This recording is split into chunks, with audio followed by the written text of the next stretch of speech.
hundreds. MGB says, like most healthcare systems around the country, right now it's feeling industry pressure. While it has not detailed those pressures specifically, hospitals and healthcare systems across the country have had to overcome greater demands with a smaller workforce. MGB says it will soon face a $250 million budget shortfall, and the layoffs are being done in hope to overcome that. But it admits this is painful. A statement sent to NBC 10 reads in part, "We recognize the impact that this difficult decision will have on our impacted employees, and Mass General Brigham is providing market competitive severance packages, benefit coverage to them. We are grateful for the contributions of these colleagues and the value that all our employees bring to our organization each and every day."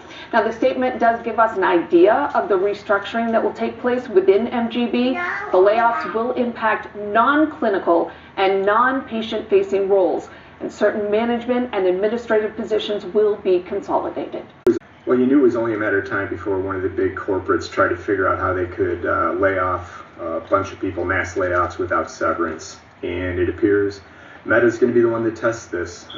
They announced layoffs of up to 5% of their workforce. I think that's close to 4,000 employees. And they're using performance reviews in order to decide who they're letting go. Now, there's mixed signals, so if you're in Meta and you've got one of these severance packages, let me know, but I heard it's going to be minimal compared to what a traditional layoff package is. So maybe they're trying to skirt around the legal issue. Again, this just brings it into call as a phantom PIPs. Are these folks at a performance review after 20 years without any issues? They got one performance review and now they've been terminated. To me, this sounds like a way to turn over the folks they want out of the organization subjectively. You know, could it be age related? Could it be cost related? I would bet almost everything I have that it's going to be cost related. Because they even said that they're going to backfill some of these positions. Guess what? They're going to backfill with cheaper people or offshore talent in order to do this. So again, I think this is just the first step. You're going to see a lot of these other big orgs follow this, especially if there's not a ton of pushback on what Meta's doing.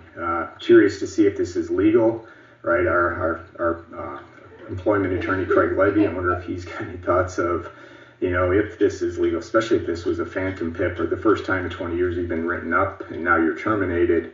Seems kind of shaky because I've seen how these orgs work and how unorganized they are, how subjective these performance reviews are. So we'll see where it goes. And if you do work for Meta and you were part of this or heard how they've made this decision, I'd be curious to hear from you as well. So again, if you're one in Meta, heads up, I guess you probably know by now. And two, if you're in any of these other big orgs, it's all copycat. So this is going to be just the first